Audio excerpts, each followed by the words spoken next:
We start with Sefer Shmiras Haloshon. The topic today is root causes. The verbal remembrance of Miriam affliction will inspire a person to refrain from Lashon Hara only if he is not in a habit of transgressing this bitter sin. Right? That's what we're supposed to say every morning. It's 6 things, and one of them, remember what Hashem did to Miriam, right? But only if he's not habitual speaker of Lashon Hara. Otherwise, he's going to read over as other pieces of the downing, and that's it. Stop right there. 1 second. Oh.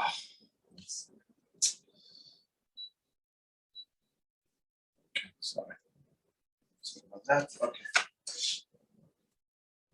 So to this guy is not going to help. However, one who has developed such a habit and thus finds it difficult to refrain from speaking and listening to forbidden talk must deal with the spiritual malady as he would treat physical one. So, as we learn in the Halachos Dios, right? It's so Rambam said that people who are spiritually sick, they're no different than people who are physically sick, right? And example is he gave that people who are physically sick would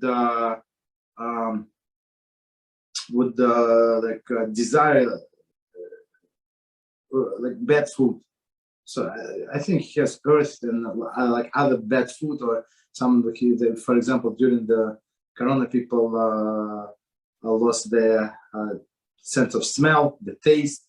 So they would put a lot of, sugar, a lot of salt. They're not even going to feel it, right? Which is very dangerous, of course, as you know.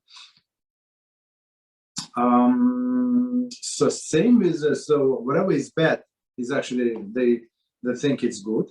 And whatever is good is actually, they feel it as bad. Right, and same in the spiritual sense. Wherever people who speak Lashon Hara, right? Rambam explains it's very hard for them to distance themselves from it. It's like their life. They wake up and open their Facebook, whatever they use, and they start sharing and see who said what. Right? To cure a physical condition, one must determine the condition source and then administer the appropriate medication. Similarly, when one is afflicted with a penchant of the particular form of negative behavior, he must determine the root cause and eradicate it. So always we try see what is the root cause of the issue. So sometimes a person would ask you the question, but it's not actually a question. So we must understand why they're asking this question. And then many times it's simple, straightforward question, but many times it's not. So there is a deeper root why the person is asking this question and not the other question. Okay. Continue. The root causes of Lashon Hara are alluded in the words of literally all Gehinom. These words are acronym for anger, scoffing, arrogance, despair, without rule or regulation. Okay, one or less. Rule or regulation, negativity, and saying it is permissible. So believe it or not.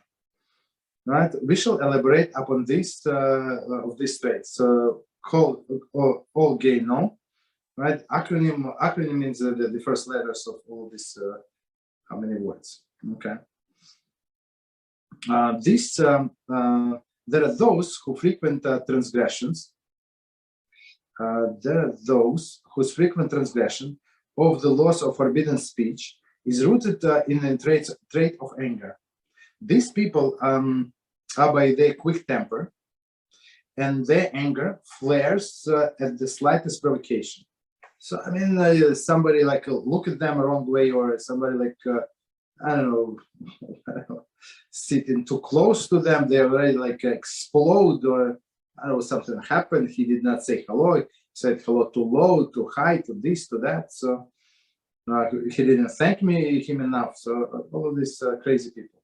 right? Quick-tempered. In a fit of anger, they find it is impossible to control their tongues and speaking whatever comes to mind. There is no hope in such a people to develop quality of Shmiras Haloshon unless they learn to overcome their tendency toward anger. So that's so Chofetz Chaim gives this perfect example, right? That the person gets angry and he speaks or she speaks without any breaks, right? But the root of the issue is anger, right? It's not speak. Of course, speaking Lashon Hara is a very bad thing, but the root comes from being angry individual. That's all. That's the thing. Okay.